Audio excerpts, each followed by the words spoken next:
Adding fruit trees to your garden or landscape is a great way to enjoy your favorite fruit at the peak of freshness and flavor. Plus, they're some of the most attractive trees you can add to any landscape. So in this video, we'll talk about the most common ways to incorporate those into your yard.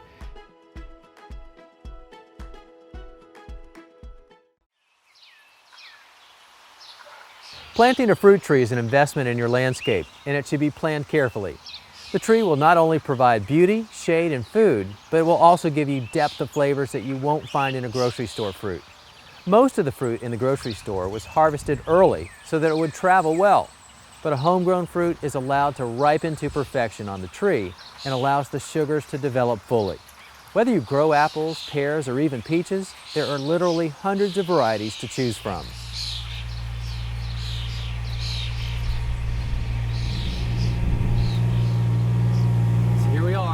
Beautiful spot. I think so. Okay. Hey, it looks great. Thank you. It was kind of a tough decision on where to put these trees, but I think we settled on the best spot. First of all, beyond the fact that the fruit gives you something delicious to eat, those trees are very ornamental too. Beautiful blooms in the spring. Yeah, so I'm right near the street, and then I have the view from the house, so I have the best of both worlds right there. Keep an eye on the beautiful blooms and the fruit when they start to mature. Right. And then this is the highest point on the property, and that's really important, especially for those late season frost. You're right. Cold air drains low, so it settles out down in low spots. So you want to make sure your plants are up high so you don't lose your blossoms to a late spring frost, which means no fruit if you have no flowers. And better for drainage as well, especially for those gardening in heavy soils like yours. Yeah, don't remind me. And then the other thing is I have great sun exposure here. I love to observe a property throughout all 4 seasons to track the sun and just really get a sense of how that flows. And that's one of the reasons why I don't have anything else planted here yet. But now that I know I've got great exposure all through the year, this is going to be a good spot for that. And it looks like from your spacing and checking some of the tags, you're growing semi-dwarf plants. I am, yep, about 12 to 15 feet tall and wide on the semi. You're right. The dwarf plants get about 8 to 10 feet tall, some a little smaller depending on the dwarfing rootstock. So those are great for small spaces and containers. Semi-dwarf, perfect for this area because you've got plenty of space, but they're still easy to reach, so great. Right. Standards, big trees, great, more production, but a little harder to reach to manage the fruit and the harvest. You can prune anything you like down to the size you want, but why do all that extra work? Yeah, I agree with that, but we do have a little work to do right now, and that is to put these in the ground. So okay, let's get placed. started.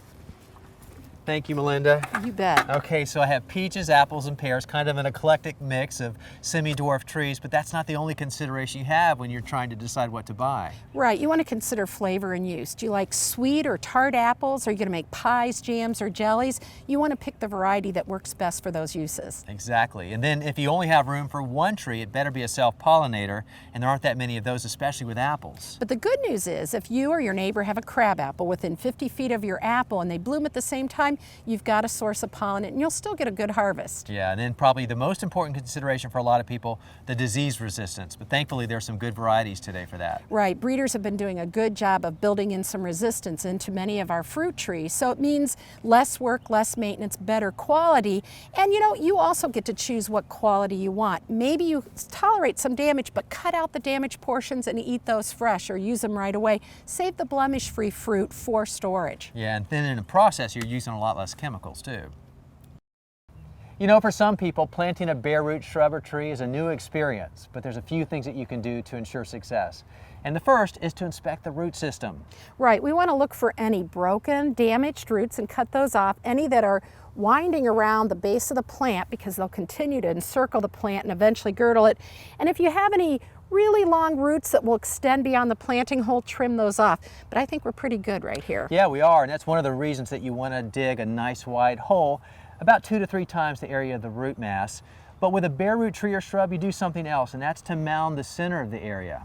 Right, that way we can drape the roots over, spread them out to make sure they go and explore the surrounding soil. And then planting height is really important, especially when it comes to fruit trees, because you will often have this grafting point right here, and that has to be well above the soil level. And allowing for settling.